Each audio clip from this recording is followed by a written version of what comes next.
मजेदार बात ये है कि हमारे अंदर एक ईगो है। ईगो माने एक अहंकार है। अहंकार की हजारों रूप है। उसमें से एक रूप ये है कि हम अपने को दुखी बनकर भी सहानुभूति बटोरते हैं। ख्याल में ना, हिंदुस्तानियों की बहुत नेचर ऐसी है कि वे अपना सुख किसी को दिखाते नहीं। ख्याल में ना, उनसे पूछो और तुम्हारा व्यापार कैसा चल रहा है, बढ़िया से बढ़िया चल रहा होगा तो भी क्या बोला, चल रहा है यार।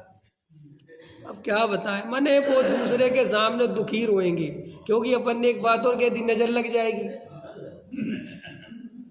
ये तो अपने के यहाँ के लोग बड़े खतरनाक है। मतलब तुम रोते रहो बेटा जिंदगी भर।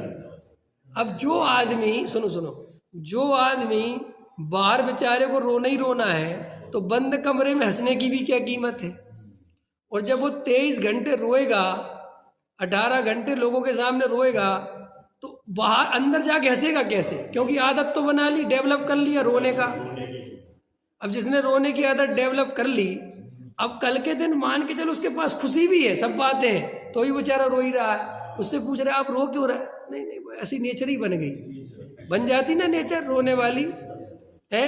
जो आदमी बहुत कंजूस होते हैं, कंजूस प्रवृत्ति के होते हैं, तो कंजूसी क्या थी? कंजूस कोई जन्म से नहीं होता। कंजूसी परिस्थितियां बनाती हैं आदमी को। आदमी गरीब होता है, उसके पास 2 पैसे नहीं होते, 2 पैसे जोड़ता है तो वो कंजूस कि भाई 2 पैसे हमारे फालतू खर्च नहीं हो जाए, क्योंकि सब पैसा है नहीं, तो स्वाभाविक उस समय ऐसे ही होना चाहिए।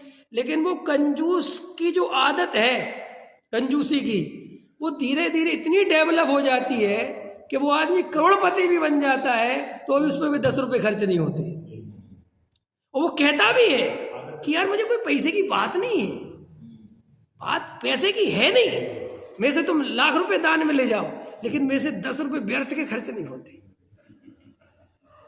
अब गजब का आदमी है कि भाई उसकी नेचर डेवलप हो गई, अंतर समझ में आया। ऐसे ही हमारी भी नेचर रोने की डेवलप हो गई। मंदिर में अलग तरीके से रोना, घर में पत्नी के सामने अलग तरीके से रोना, बच्चों के सामने अलग तरीके से रोना, पड़ोसियों के सामने अलग तरीके से रोना, और समाज वाले मिल जाए तो अलग रोना, लेकिन रोते ही रहना। क्यों? क्योंकि हमें लगता है कि कोई को हमारी नज़र, हम पे नज़र नहीं लग जाए किसी की। कोई हमें ऐसा नहीं समझे कि बहुत हवा में उड़ रहा तो भाई बद्दुआएं देने लगे। और फिर दूसरी तरफ से दिखाना भी चाहता है कि लोग देखें कि मेरे पास पैसा है। मैंने ऐसे करोड़पति देखे, मंदिर में आके 10 लाख रुपए दान दे जाएंगे और एकदम माला वाला पहन के चले जाएंगे, और पीछे के दरवाजे से उनसे कोई 20,000 की मदद मांगने चला जाए तो कहते बहुत परेशान चल रहा है, व्यापार नहीं चल रहा। कि अभी तो तुमने मंदिर में 10 लाख दिया, अरे वो तो किस्तों में चुकाने हैं, तो कोई बात नहीं, मुझे भी किस्तों में दे दो, 3,000 आज दे दो, है कि नहीं? 6 महीने में मैं भी ले लूँगा किस्तों। लेकिन कोई नहीं देता। तुम्हें समझ में आया? तो ये अपन ये समझाने की कोशिश कर रहे हैं कि पहले सच्चाई को पहचानना सीखो।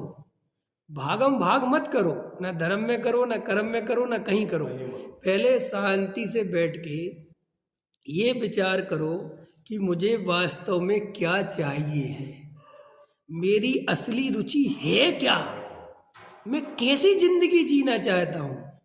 मैं सम्यक दृष्टि की जिंदगी जीना चाहता हूँ कि मैं करोड़पति की जिंदगी जीना चाहता हूँ, मैं अरबपति की जिंदगी जीना चाहता हूँ, मैं भोग विलासता की जिंदगी जीना चाहता हूँ, मैं क्या त्यागी वृत्ति की जिंदगी जीना चाहता हूँ। ये सब आपको बैठ के अपने अंतरंग से देखना पड़ेगा। और मज़ेदार बात है कि ये हम कभी नहीं देखते।